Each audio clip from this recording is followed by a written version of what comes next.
Welcome to Jets Overtime, presented by Duncan. Eric Allen alongside Eric Coleman inside the BetMGM studio.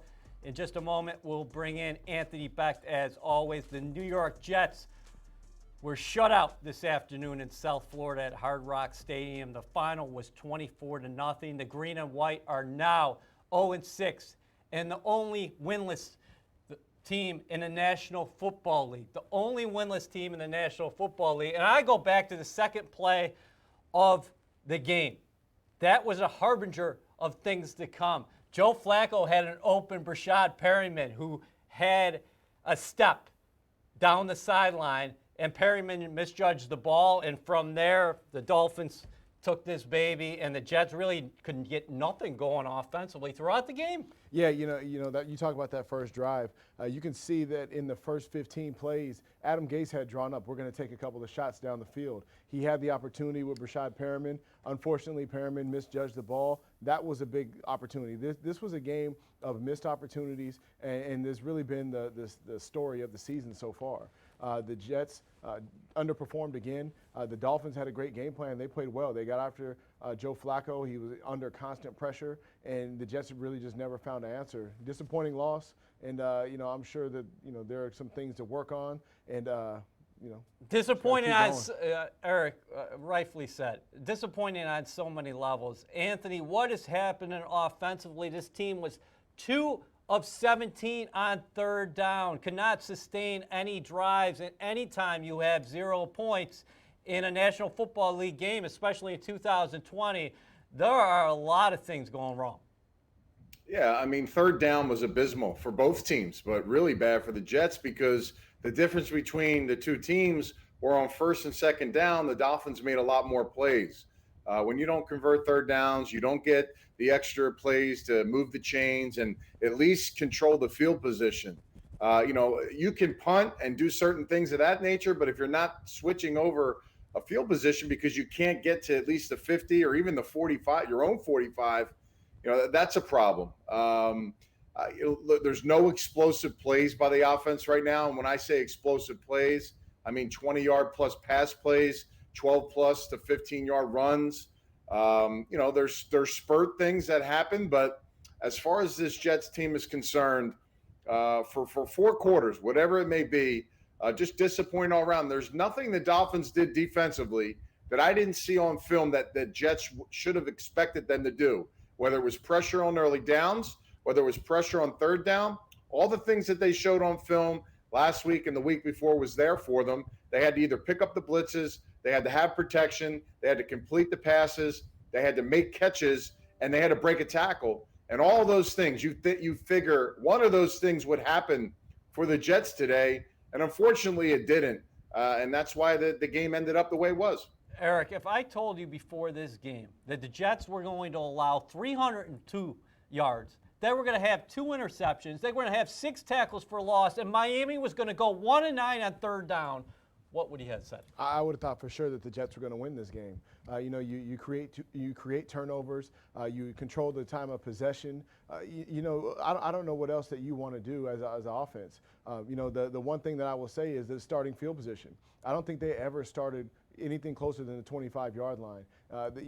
Getting off the field 3 and out, that puts a lot of pressure on your defense. That's a lot of fatigue. I mean, these guys are coming from New York, going to South Florida. It's hot it's hot. You need some relief. You need to extend drives. You need to give your defense a break. You need to get some continuity on offense, and it just wasn't there. You saw guys like Frank Gore out there busting his chops, busting his butt, trying to keep things going. He was running hard. He's running physical. Braxton Berrios had a few catches there. There were some guys that stepped up and played tough in this game, but overall, you need everybody. You need everybody on this team on the same page, making plays, doing their job, and that still hasn't happened yet for the Jets.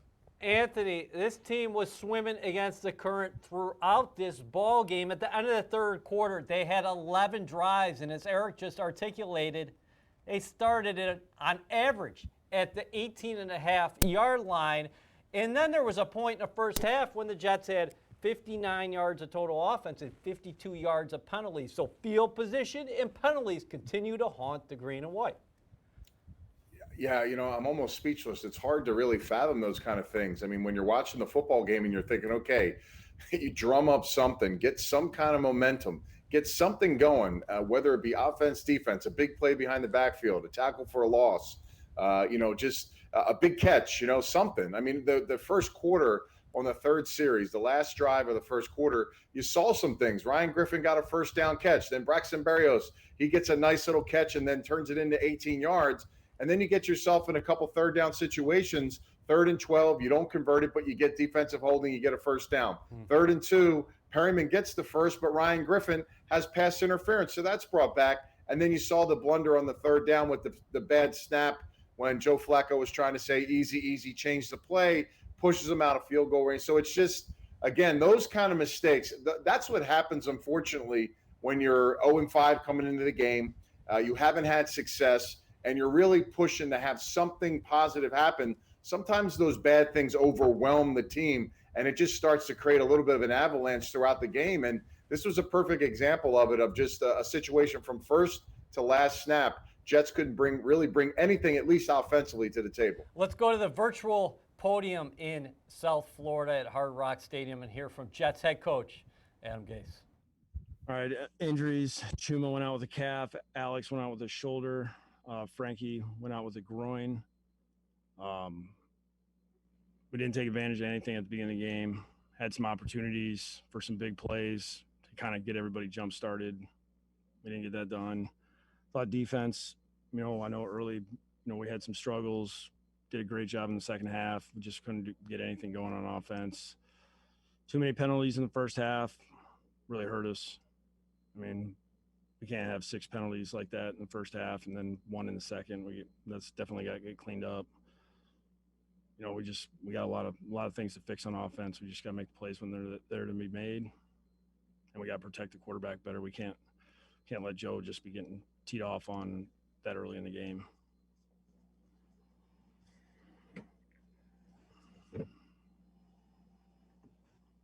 Take questions. Adam, it's been kind of the same thing every week about fixing things, and it's not getting fixed. What makes you believe that you can still fix this? I mean, it's different things. I mean, it's just keep running when we got a guy beat. It's making sure when we pick up a blitz, we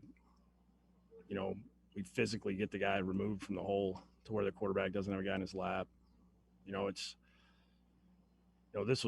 This game was way less mental issues. It was physical. They took advantage of a few things early in the game on some of their pick stunts. They did a good job coming out, and those 3 interior guys set some things up for those guys in the pass rush. And it was tough for our O-line to pick up, and then we kind of got that settled down, and then losing those 2 guys, and it just kind of started up again. We're watching Jets Overtime presented by Duncan, Eric Allen, alongside Eric Coleman inside the BetMGM studio. How concerned are you by that statement from Jets head coach Adam Gase? This game, it was more physical than mental. I'm very concerned. At the beginning of the season, the first couple of games, there's a lot of mental mistakes out there. Guys taking turns making mistakes, and you see it on the field. You see it with the penalties. You see it with the missed blocks and miscommunications in the back end. Now it's physical. You get some of your receivers back. You get some help back healthy, and it's still a physical problem. It has to be a frustrating situation for this team. You constantly see things that we have to improve on, things that we have to adjust in the film. And when it's not getting fixed, it's frustrating. As a player, you want to go out there and perform at the highest peak. You don't want to go out there getting your butt kicked like this. And unfortunately, it's happening. It needs to change. Something has to happen. Something has to click with the players, the coaches, and overall to get this thing changed. Anthony, what should the guys be doing, the players inside the locker room, to make sure they don't fracture? You have 10 games remaining. You're 0-6. There's more than half the NFL season yet to be played. Well, we talk about it every week that guys will, be critical of themselves and film the next day, turn the page, get themselves ready in practice. You heard Frank Gore after the game, which we'll probably have at some point, that, he was really disappointed. He was mad that the team isn't able to execute. There's plays out there to be made. And, he also said if you watch this in practice, you wouldn't think this team was 0-6. All those things, why doesn't it add up? Why doesn't it, click for the team on game day? And unfortunately, what happens is you lose 5, then you lose 6. And every time you come back to work and you try to turn the page, you start to have a little more doubt sometimes. And you start to think, okay, all the things we're doing, we're having a perfect practice. Everybody's working hard. Everybody feels good about what's going on. They like the plan, whatever that may be. And then when the game comes, something triggers, something doesn't happen for this team. And you see what the reasons. There's, slow start, not converting third downs, silly penalties on defense. Avery Williamson with the face mask extends a drive, a personal foul, gets another personal foul in the game when he hits Fitzpatrick on the run.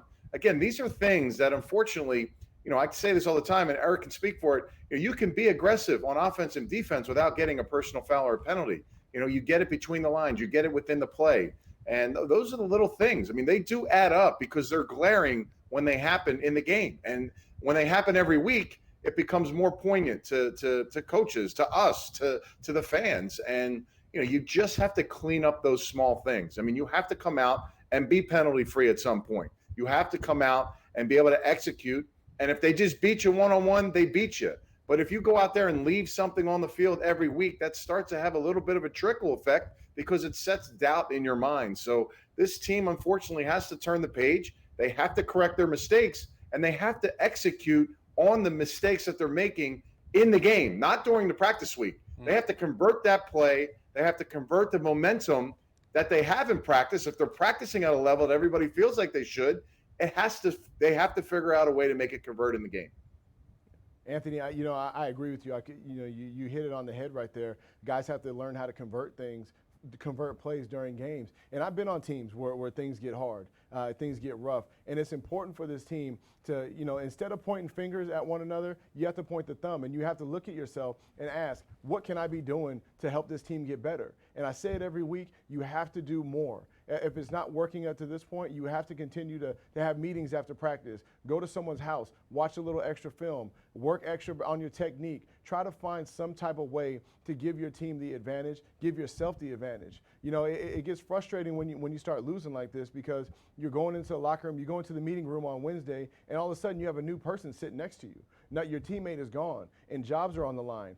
Now that coaches' jobs, players' jobs, when you start losing, everything is on the line. And so the guys in the locker room have to take it upon themselves to take this opportunity to go out there and put out the best product they can. You need to have a team meeting. Whatever needs to be done, the players need to be digging under rocks, trying to figure out ways to improve, to play better on Sundays because, what they're doing right now is not good enough. 0-6, is not good enough for this organization right now. Obviously, no Sam Darnold. He misses his second consecutive game with the shoulder injury. Mekhi Becton, another inactive. And at one point during the game, the Jets lost Chuma Edoga, so Connor McDermott had to come in at the tackle position. You got some help at the receiver position today because both Vincent Smith and Brashad Perriman were active. Anthony, what did you make of Joe Flacco in his second start? 21 of 44, 186 yards, and a 1 interception. Xavier Howard, a Pro Bowl cornerback who we talked about leading into this game, 4 consecutive games with an interception. I mean, he was kind of running for his life today. I mean, there was just a ton of pressure. They weren't biting on play action. They were playing good contain on the misdirection when he came back around. We talked about blitzes on first, second, and third down. They're multiple. They don't just blitz on third down. And when they got in those third down looks defensively, the Jets couldn't just go at them and get the job done. Listen, I think, from top to bottom, everyone has to kind of find a way to make a difference. Starts with the head coach, starts with the assistant coaches, then it goes to the players all the way to the bottom. And you have to find a way to get it done. It's not about how do you salvage a season. It's not about anything else. It's about the Jets coming together.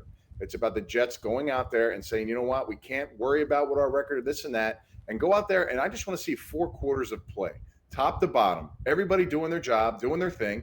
People will make mistakes. Players will make mistakes. That happens. But let's try to see if this team can go out and play 4 quarters of football. Because right now they're playing one. You see them kind of catch a little bit in the fourth quarter of the game, or they start to pick it up when they're down. This team has to start fast. That should be the goal right now, every single week in practice. Okay, how do we find a way, whether it's scripting 10 or 15 plays and going over those plays the day before and then the nighttime, so you got it down so that you can at least do something on the first series. Score a field goal, get yourself in position, or get to the 50. I mean, hey, you can almost script it. Let's try. We got to get to the 50 so we can pin them, and then we have a chance to get field position. So those are the little details. Those are the little things you have to start trying to get better at, because big picture is nothing's really flowing. So it's the smaller things now that you have to try to work on to see if that can help turn the page for the Jets. Eric, you played safety at a high level in the National Football League, and we know the Dolphins have a good secondary. We talked about their cornerbacks all week, but the Jets combined for 2 passing yards in the second and third quarters. Adam Gase was talking about the offensive line having difficulty with the twists the Dolphins were running up front, and Anthony just talked about Joe Flacco oftentimes running for his life back there in the pocket, 3 sacks in all. What did you see from the Jets offensively in terms of what were the problems with the passing game?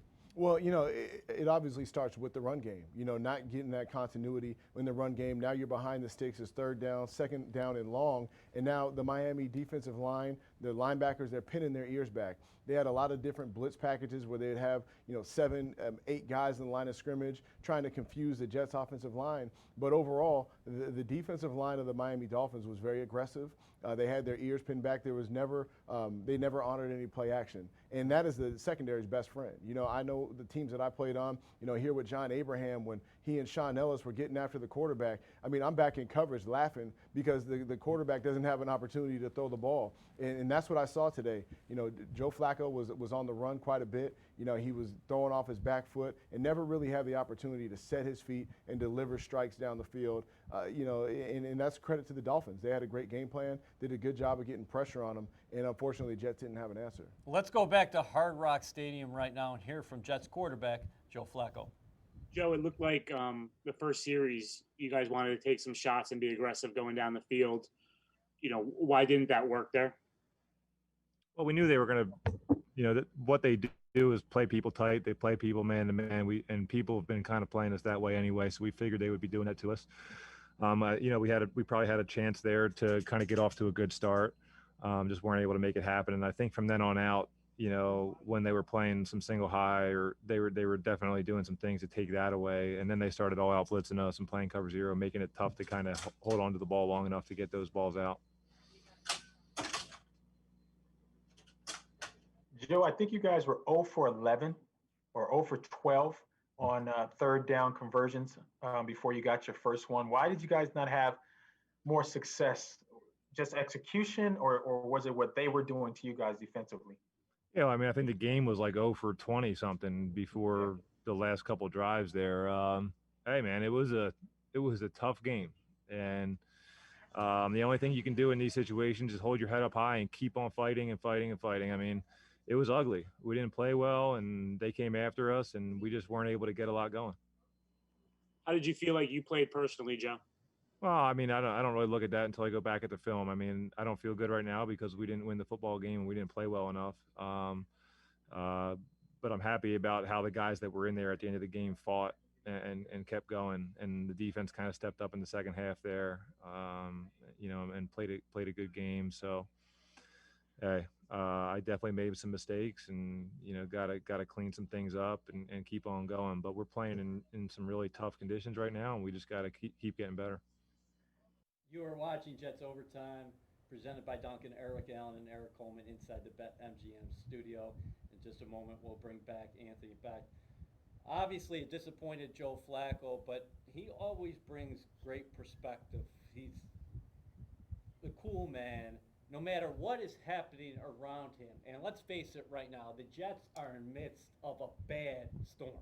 Absolutely, and I love his perspective about a guy's attitudes.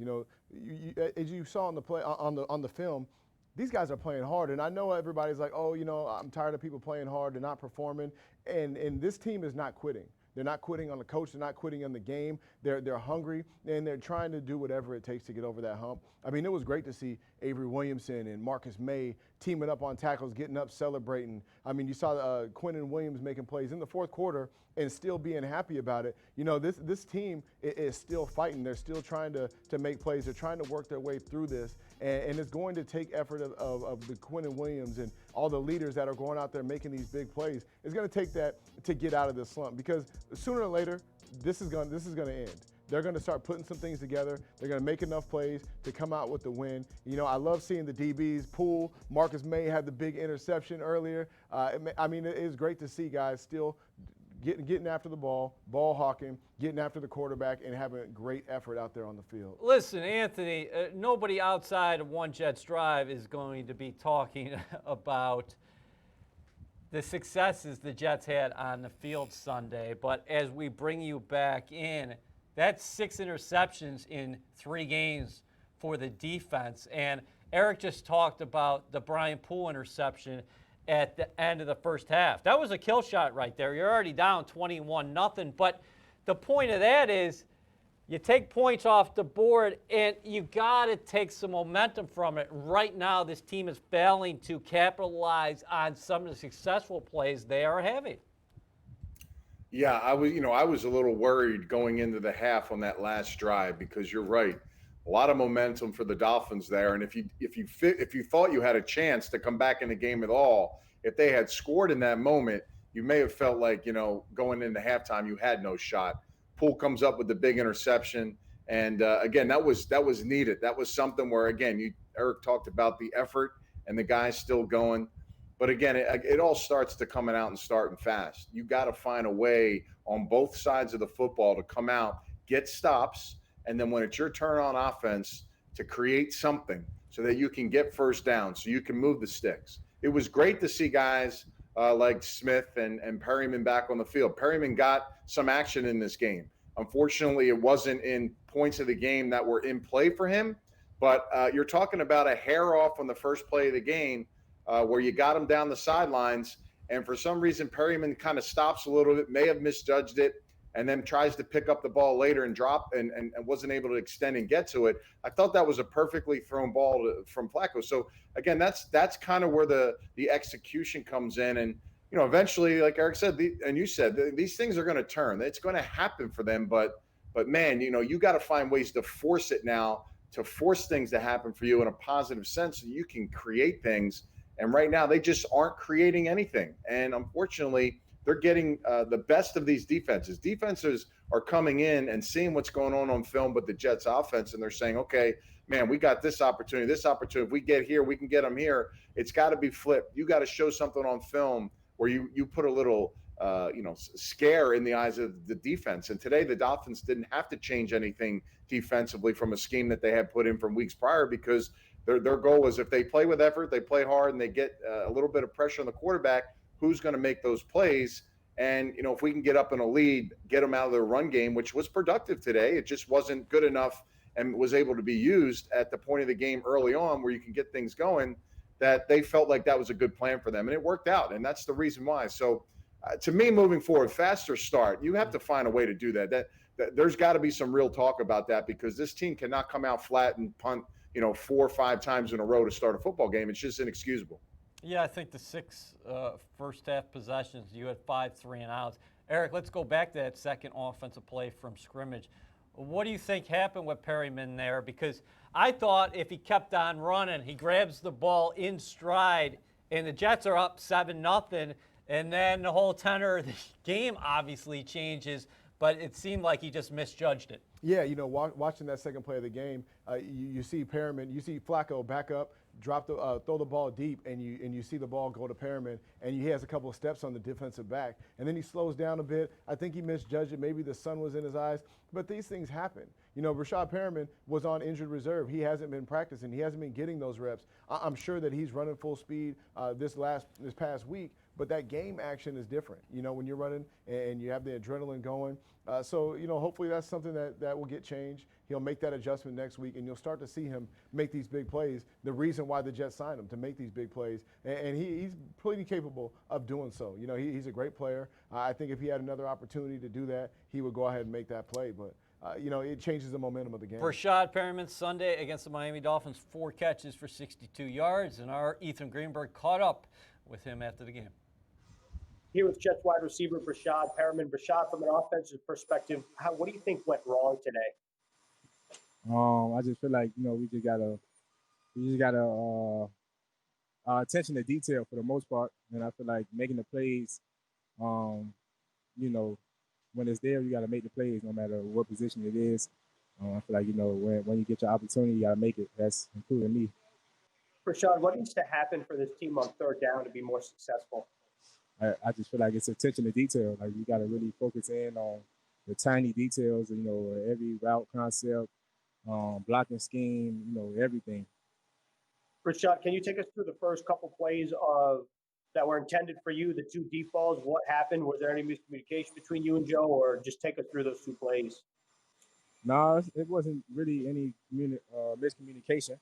I feel like the second play of the game, the first deep ball, I feel like I definitely should have made that. I feel like I kind of misjudged it, and, you know, maybe if I would have just kept running a little bit, it probably would have just fell in my lap. You know, the other deep ball, you know, man, what happened to the other deep ball? Other deep ball, you know, we just didn't connect. Rashad, you being back in the lineup for the first time since week 2, how do you feel out there with your ankle? Feel good, man. I'm just blessed to be back out there. And then as a team, how do you guys make sure you guys stay together now at 0-6 moving forward? You got a choice. I feel like, you know, that's the only option. You know, if you want to get through this thing, if you want to, you know, get our first win, the only way to do it is to stay together. You know, everybody fall apart. Might as well just call it a season. Awesome, Rashad. Appreciate the time. No problem. Thank you. Get running for less at Dunkin' with a $1 medium hot coffee with a sandwich purchase. America runs on Dunkin'. Participation may vary. Exclusions apply. Limited time offer. You are watching Jets Overtime presented by Dunkin'. Eric Allen alongside Eric Coleman inside the BetMGM studio. And of course, we're joined by Anthony Becht as well. Fellas, listen, I owe Marcus May a coffee or maybe a cold brew per se, because that interception that he had in the second half was one of the top plays in the NFL season so far. Yeah, absolutely. I mean, the focus that he had to go up and high point the ball, it bounced down his back, and that takes a lot of coordination. You know, to focus, the guy's pulling him backwards. He keeps the ball on his butt. You know, goes around the back and catches it with his left hand. I mean, what an amazing play. And you see Bless Austin trying to come in and make sure it doesn't drop. He's trying to steal him an interception. But once he saw Marcus May had it sealed up, he got away from it, and great play by Marcus. Anthony, how would you rate the degree of difficulty on this theft? I mean, it was the best interception I've seen in probably 3 or 4 years. I mean, to control that football when it's behind your back, around your backside, on your back with your hand, just a remarkable feat.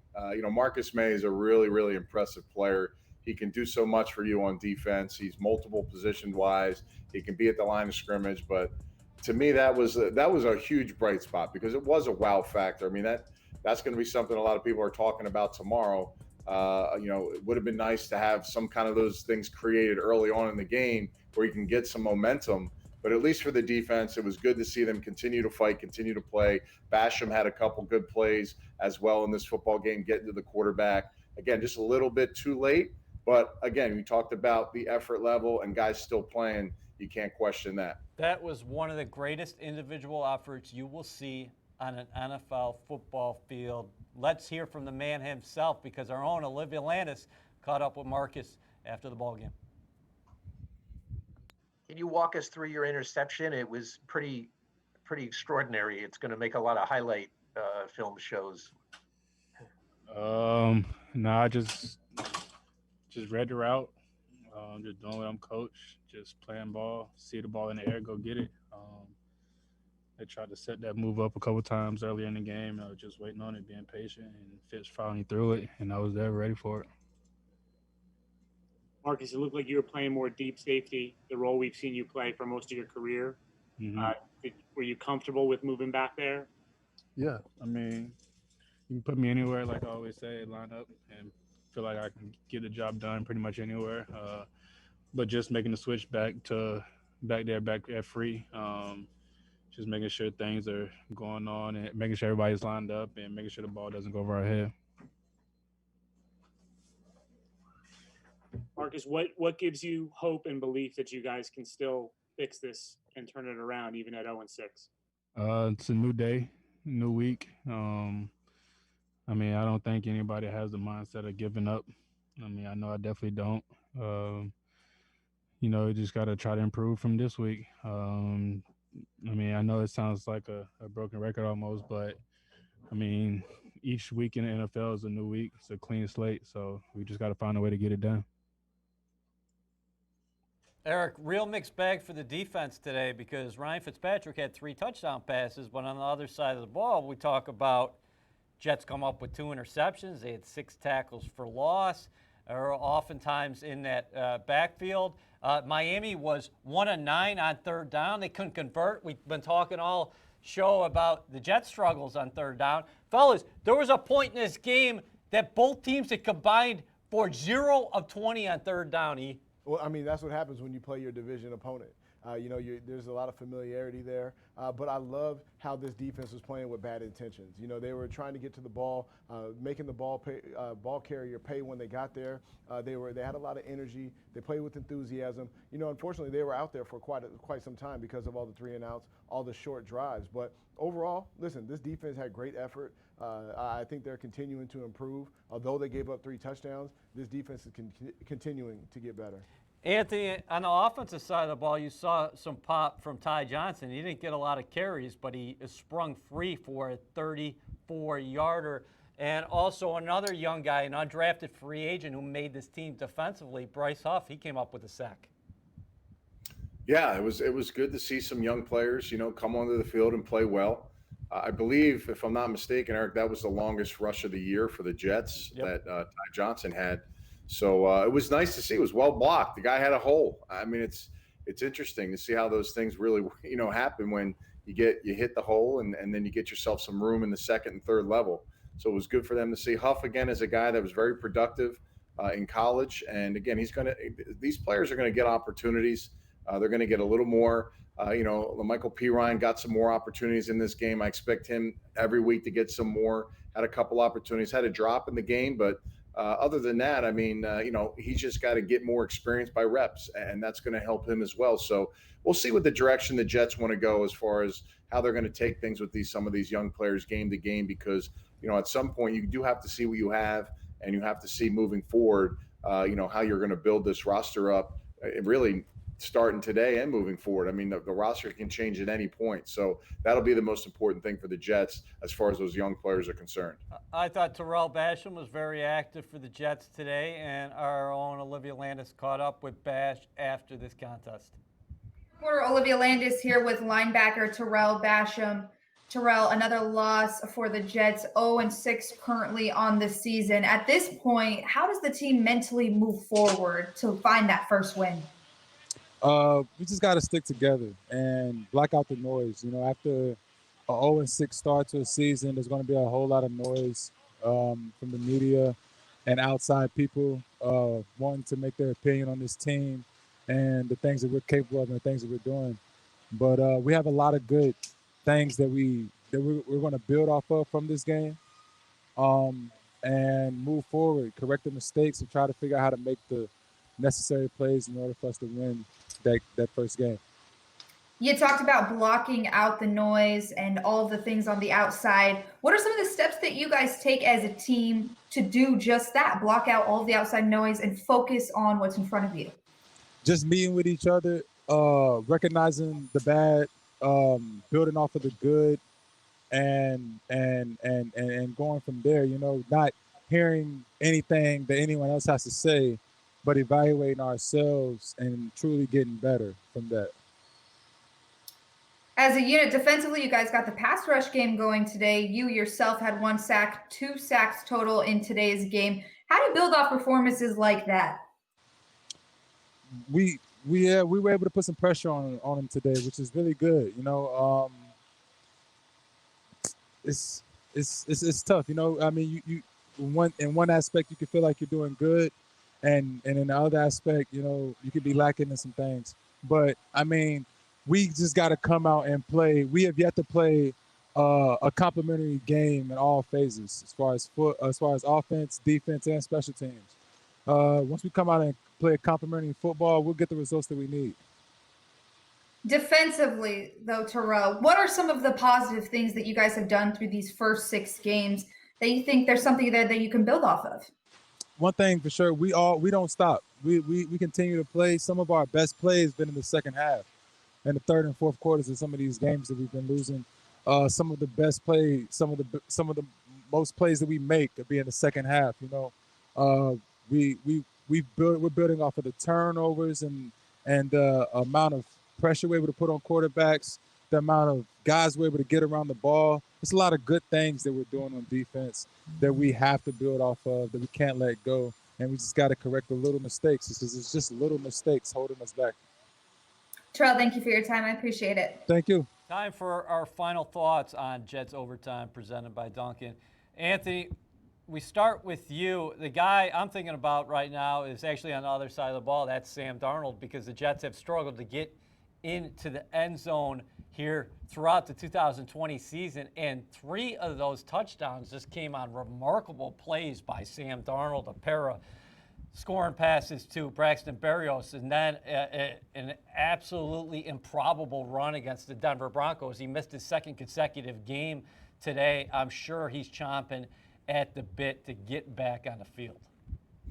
Yeah, he's such a competitor. He's super competitive. Look, those plays are what Sam can bring to the table for sure. I would like to see some plays within the framework of the offensive plan to actually convert. Sam can only make so many plays on the run and on the move. We need to get some things established from the execution part of the pass, whatever that read and progression is within the pocket, make the throw, make the catch, make the play. Whatever that run is, it's a cutback, it's a hit the middle, get outside. We have to be able to go out there and make those plays. And defensively, look, for most of 2.5 quarters of this game, the Jets in particular, the second half shut the Miami Dolphins down. But it's really the same on both sides. Starting the game faster, having the urgency in the beginning of the game. Gaskins was a guy that took advantage of the Jets a little bit in the run game and some of the screen game and the pass catching game early on in the first half. After that was done, they had already put up their points. They started shutting them down. Nothing in the second half. And for the offense, you just have to find ways to extend drives. I don't know what that is. Make big plays on first and second down, convert a third down, but you got to put something together. It's one thing to try to do it, guys, but it's another thing to actually go out there and actually perform it and make it happen. So we are all saying it's the next game. It's going to happen the next game. I like to say this: go out there and do it right. If you do it right more often than not, it's going to be good for you. And right now, that's kind of a bit of the lopsided part of where the Jets are early on in football games. Well, you did it right again on this Sunday. We'll see you next week for the Jets and the Buffalo Bills from MetLife Stadium. Thanks as always, Anthony. Eric, as we conclude today, the Jets are 0-6 to only winless team in the National Football League. They were just shut out by the Miami Dolphins for the first time since 1982. What do you think this team's identity is at the moment? What does it want to be? Well, I'll start with the second question. They want to be great. They want to be a tough physical football team that runs the ball, plays a tough brand of defense. But, in order to get through this, they have to remember how they feel right now. Remember how you feel after this loss. Take a little bit of that with you when you go to practice. Use it as motivation when you go study, when you go eat breakfast, when you're going to sleep. Whatever you do, take a little bit of this feeling. Make sure that you never feel it again. Put in that extra work. Do whatever you can for your teammates, for yourself, to help this thing, help right the ship, and get your teammates better. A lot of bad feelings here at One Jets Drive. A lot to correct. The New York Jets fall to 0-6 with a 24-0 loss to the Miami Dolphins. For Eric Coleman, I'm Eric Allen. We'll see you next week.